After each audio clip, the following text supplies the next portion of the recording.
હે ગાઈસ, જય દ્વારકાધીશ, જય માતાજી. કેમ છો તમે બધા? હોપ મજામાં જશો. હું પણ મજામાં છું. અને આમ જોવા જઈએ તો મજામાં નથી, કારણ કે દવાઈઓ લઈ લઈને આવ્યા છીએ, એટલા માટે તમને વિડીયો પણ હમણાં ઓછા મૂકું છું. લગ્નમાં અને એમાં બધી હતા. મેં તમને કીધું હતું કે લગ્ન છે કાકાની છોકરીના, તો પછી એમાં બધી હતા, એટલે ફ્રી જ નહોતી. લેડીઝમાં તો તમને ખબર, જેન્ટ્સે ફ્રી નથી હોતું, તો લેડીઝ તો કેમ પાછું મેરેજનું બધું કરવાનું ને છોકરા સાચવવાના, એટલે પછી થોડીક આમ તેમ લાઈફ થઈ ગઈ હતી. અને હજી એવું કાંઈ ફ્રી થઈ નથી. હજી અત્યારે તે જો કાલે દવા લઈને આવી છું જસ્ટ. હજી તો મારે માલે કરવાનો બાકી પડ્યો છે. અને હા, ફોન હલતો હોય છે એનું કારણ છે કે અત્યારે છે ને હું જો મારા રાજકુમારને હિંચકો મારું છું. જોવું, હા, આવી લાઈફ છે, શું કરી હાઈલા રાખે. અને હા, વાવાઝોડું ને વરસાદ ને બધું તમારા ગામમાં કેવું છે એ તો જરાક કહેજો. અમારે તો અહીંયા કાલે હતું, આવ્યું 15-20 મિનિટ, પણ જોરદાર હતું. અમુક એરિયામાં બાકી વીજળી થતી હતી. Oh my God. અમુક શબ્દ ઇંગ્લિશના નીકળી જ જાય. શું કરીએ, ઇંગ્લિશ મને આવડતું નથી, પણ એટલું બધું હા નથી આવડતું. તો આપણે જવાનું છે જો અમદાવાદ 20 તારીખ કે અથવા તો 21 તારીખની ટ્રેન કાં તો બસ, કારણ કે હજી એ નક્કી નથી થયું. આ બધું એ લગ્નગાળો ને એવું બધું છે. લગ્નગાળો તો ન કહેવાય, પણ લગ્ન છે. અને શું કહેવાય, વેકેશન પણ છે. સન્ડે આવે છે, પછી રવિવારની રજા, અને એની કારણે બધું બખાડાઈ ગયું અમારે તો. કે ટ્રેનમાં જગ્યા નથી, બસમાં મેળ આવે એમ નથી. પણ જોઈ, આપણે જવાનું તો થશે જ ને. 20 તારીખે નીકળશે, કાં પછી તો 21 તારીખે. અને મારે હજી તો બધી તૈયારી કરવાની તે બાકી પડી છે. હા, કારણ કે મને મજા જ નથી, તો હું શું કરું. અને કાનૂની તે લૂઝ મોશન થઈ ગયા હતા. આપણે ગુજરાતીમાં કહી તો ઝાડા. અને ઝાડા થઈ ગયા છે, જેમ કે દાંતને એ બધું આવે છે, એની કારણે સ્વાભાવિક છે. જેમ કે નાનકડા છોકરાઓને તો. અને પાછું અમે હમણાં લગ્નમાં ને એમાં હતા, તો પછી થોડુંક ધ્યાન ન રહ્યું હોય, એની કારણે તે બીમાર થઈ જાય છોકરા. કાવ્યને તે ઉધરસ ને એવું બધું થઈ ગયું. મને શરદી ફૂલ હતી, પછી 2 દિવસથી દવા પીધી, તો હવે કાંઈક રાહત છે થોડી. એટલે હવે છોકરાઓ થોડાક મોટા થાય તો પછી વાંધો નહીં કે ભાઈ. મને તો કીધું હતું કે બાટલા ચડાવવાનું, એકાત્રે વિટામિન ડીના ઇન્જેક્શન લેવાનું કીધું છે. જેમ કે વીકનેસ ને બધું આવી જાય છે ને, બીપી લો ને એવું બધું હતું. પણ જે મેડમ હતા એ જ નહોતા, એની અસિસ્ટન્ટ્સ કહીને આવી હતી. તો એને મને કીધું કે તમે છે ને એકાત્રા ઇન્જેક્શન લેવા પડશે. મેં કીધું અત્યારે દવા આપી દો, 20 તારીખે તો આઈ થિંક અમે કદાચ રહી જશે કે તો વિશે સવારમાં આવી જજો. એને એમ કીધું, ફોન કરીને પૂછ્યું હતું કે અમને આ તકલીફ છે ને આટલી વસ્તુ લેવાની છે ને દેવાની છે એમ કહેતા હતા. તો પછી રીતના દવા આપી દીધી. અને પછી બધું બતાવ્યું એને, બીપી બધું ચેક કરી કરે વિડીયો કોલમાં. તો એને કીધું કે વાંધો નહીં, બાટલો તો આવું પછી ચડાવી દેશી, ને એકાત્રાના ઇન્જેક્શન લેવા પડશે એમ કાંઈક કહેતા હતા. જોઈએ હવે, એવું લાગશે તો જશે ને, કે નથી જવું. અને અમદાવાદ જશે તો ત્યાં ગરમી કેટલી છે. ના બેન અહીંયા ઊભા છે, ઉપર હિલાવો ને બેન. ના હા, હું બેઠી છું. એનું કારણ છે કે હવે તો રખડવાની તેવડ નથી કંઈ. આજે હું ગઈ હતી શુક્રવારીમાં. શુક્રવારીમાં ગઈ હતી, કાંઈક વસ્તુ લેવાની હતી ને, એટલે ના ધોરી છે. શું કરસ? હું વિડીયો બનાવવાની જ નથી. મને એને આને જ કીધું કે મમ્મા વિડીયો બનાવવો એમ. નહીં નહીં કા કા શું પાડવું હતું? ફોટો પાડો તો કે વિડીયો બનાવો તો? મને સોજો આવી ગયો. અને જો આંખમાં તમને દેખાતું હશે અહીંયા. આપણે લગ્નમાં કેવી મજા કરી હતી. આ બધાને કહે તો કેવી મજા આવી હતી. આની કરી લે, કાચમાં લાઇટ આવે છે. મારે બધી પ્રોબ્લેમ થાય, એટલે પછી વિડીયો બનાવવાની ઈચ્છા જ ન થાય. તો જો પંખો, અત્યારે ગરમી એવી છે કે પંખો ધીમો કરું ને તો કાન ઉઠી જાય. શું કરવું? અને અમદાવાદ અમે જાસી ને તો ગરમી એવી છે બહુ, એટલે બહુ ગરમી હશે. કારણ કે જામનગરમાં જો આટલી ગરમી હોય તો અમદાવાદમાં તો નહીં. મેં પાછા અમે લગ્નમાં જઈએ છીએ. શું કરશી કાવ્ય?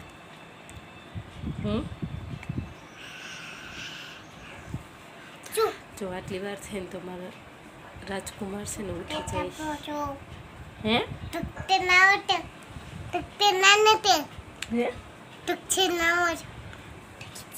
જા છોકરી કેવી ગાંડી છે, કેવું બોલે છે ગંધારી.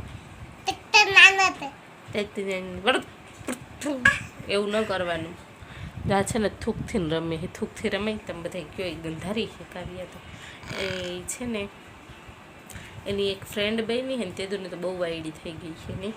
પછી હું છે ને એને સાવ જવાનું જ બંધ કરાવીશ એની ફ્રેન્ડના ઘરે જ. તે એનું મોઢું જો કેવું થાય. તો વાયડે ન કર, વાયડે નહીં કરવાની. એને મને કંઈક ચોંટાડી દીધું જો ટમેટાનું. ગંધારી ટમેટા. દરવાજો બંધ ન કર્યો પાછો, દરવાજો તો બંધ કરતી આવું ચોટલી. અને વાળે જ હમણાં કંઈ પણ પાછા જો અવડાવડા થઈ ગયા. અને મારા વાળે જો તમે લોકો અમારા રેગ્યુલર વિડીયો જોવા માંગતા હોય તો કોમેન્ટ કરો ને જરાક. યાર એ બધી તો ફ્રી છે, કારણ કે હમણાં થોડોક ટાઈમ નથી મળતો, એટલે જે જૂના વિડીયો પડ્યા હોય પ્લીઝ એને વોચ કરજો. બને તો 2-3 ફેરે જોઈ લેજો, એટલે વોચ ટાઈમ કમ્પ્લીટ થઈ જાય અને આપણું રીચ થોડીક વધી જાય, તો પછી સબસ્ક્રાઈબર ગેઇન થાય ને એવું બધું થઈ જાય. તમે લોકો સપોર્ટ થોડોક કરો પ્લીઝ. અને આ જો આવી જ વસ્તુ લઈ આવે પછી બીમાર ન થાય તો શું થાય? જો પછી તો બીમાર થાય જ ને, એને એવું બધું ખાવું છે.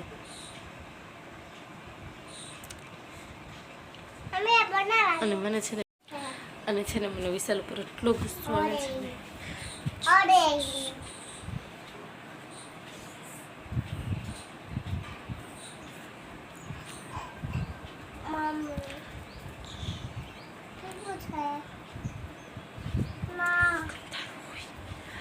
ધીમે એટલા માટે બોલવા માંડી કે કાનું હમણાં ઉઠી ગયું તો, કારણ કે આ હે ને કાગડી છે, બહુ જોરથી બોલે ને એટલે પછી ઉઠી જાય. એનો અવાજ આમ તો ફટોફટ ઉઠી. મૂકી આવી નથી પીવાનું ના કાવ્ય હું મારી શું હવે આ છોકરી માનતી જ નથી, શું કરવું મારે એનું. અને હા, અમારા ઘરે છે ને મીંદડીના બચ્ચા જોવા અહીંયા પાછળ હતા, અને અમે અમદાવાદ જવાના હતા તો એ જ ઉપાધિ થતી કે મીંદડીના બચ્ચાને અમે ક્યાં રાખશી ને શું કરશી. કારણ કે અમે છે ને આની પહેલાંય તે મીંદડી બચ્ચા વિયાણા હતા અમારા ઘરે જ, ક્યાંય લઈને નહોતી જતી, જેમ કે 7 ઘર ફેરવે ને, પણ આ નહોતી લઈ જતી. તો અમે ગયા આમરણ, અને અમને એની જ ઉપાધિ હતી કે કદાચ પાછળથી મીંદડા મારી નાખશે કે એવું કંઈ થશે. અને સાચે જ અમે જસ્ટ હજી તો ગુલાબનગર હતા અને અમારા ઘરે પહોંચ્યા ને એટલી વારમાં તો પૂરું થઈ ગયું હતું મીંદડાનું. મારા સાસુ હતા પણ એ છે ને બધે દરવાજાને બધું ખુલ્લું રાખીને સૂઈ ગયા હતા ને, તો મીંદડા મરી ગયા બચ્ચા. બીજા મીંદડા આવીને ખાઈ ગયો. આવી કારણે તો મને એટલું ઓલું થવા માંડ્યું એની બચ્ચાની માં એટલું કરતી હતી ને. તો આજે ખેલ અમને એ જ બીક હતી કે શું કરશી, બચ્ચાને ક્યાં રાખશી. તો મીંદડી હજી તો 5-6 દીની વાર લઈને વહી ગઈ. મેં કીધું સારું કહેવાય, એને બચ્ચાને એટલું પ્રોટેક્શન કરીને આપણી વાત સમજી શકે. તો શું કરશ આને કોઈક સમજાવું ને આને લઈ જાઓ તમારા ઘરે જોતી હોય તો જા વહી જા. અને હા, એક મેઇન વાત તો કહેતા ભૂલી ગઈ, મારો છે ને ફોન રહ્યો ને એને ડિસ્પ્લે તો સાવ ગઈ છે, પૂરું જ થઈ ગયું. આ તો કેમ શૂટ કરું ને એ તો મારું જ મન જાણે છે ખાલી, કે કઈ રીતના શૂટ કરું, કેમ મોબાઈલ હલાવવું. બાકી તો મોબાઈલ એ હાલતો નથી, ટચ બચ બધું બંધ થઈ જાય. ઘડીક થાય તો પટા એકદમ પડવા માંડે, આમ ડિસ્પ્લે કેમ વહી જાય એમ થઈ જાય. ચાર્જિંગમાં રાખે તો લાઇટે ન થાય ને કાંઈ નહીં, એવું થાય છે. પણ હવે શું કરીએ, અત્યારે તો કર્મની કઠણાઈ, એટલે બીજો મોબાઈલ નહીં લઈએ કે, કારણ કે હમણાં જ વિશાલે લીધો છે 22,000નો મોબાઈલ, એટલે 22 ને 25 વાળો છે, પણ 3,000 રૂપિયાનો મોબાઈલ દઈ દીધા છે એટલે હાલે. મારે જે માલ કરવાનો છે, માલ કરવો છે. અને મારા સાસુ ગયા છે માંડવામાં લતીપરમાં. તે કહે છે કે આપણે શું કહેવાય, કણા પડ્યા છે બરફના, અને માંડવા જે બધે માતાજીના નાખ્યા હતા બધે ઉડી ગયા અને એવું બધું કહેતા હતા. વરસાદ આવ્યો 15 કે 20 મિનિટ લગી આવ્યો, પણ નહીં કે કાલે તો જોરદાર બધું લોકેશન હતું. તો સારું, ચાલો જોઈએ હવે શું છે શું નહીં. અને જો વિડીયો સારો લાગ્યો હોય તો વિડીયોને લાઈક કરજો, કહી દઉં ને. આ બેન છે ને મને કહેતી હતી વિડીયો બનાવો, અને પોતે વિડીયો બનાવ્યો નહીં, મારે જ વિડીયો બનાવવો પડ્યો. આપણે હવે તો વિડીયો કોણ જાણે ક્યારે બનશે. પેકિંગ કરીશ તો આઈ થિંક બનાવીશું, ફ્રી હઈશ તો, કારણ કે કાનાને મજા નથી તો હું નથી ટાઈમ જ દેખતી. માલનું એક બાજકું ભરવાનું પડ્યું એ આજે ભરાવીશ, અને મહેંદી મૂકવાની છે, પ્લસમાં કે સાડી ડ્રાય ક્લીન માટે દેવાની છે. ભયુના એના કાવ્યાના કપડાં લેવાના છે. કાવ્યાના તો કેટલા બધા પડ્યા. ભયુના રાડું ન પાડે, આ છોકરા એટલી રાડું પાડે છે કે હું ઉઠાડી દઈ છે, કાગડી છે. સારું, ચાલો, જો વિડીયો સારો લાગી ગયો તો વિડીયોને લાઈક કરી દેજો, ચેનલમાં નવા હોય તો ચેનલને સબસ્ક્રાઈબ કરી લેજો, બે લાઇકન પણ દબાવી દેજો. મળીએ આપણે એક નવા વિડીયો સાથે. વિડીયોને શેર પણ કરતા જજો. બાય, જય દ્વારકા.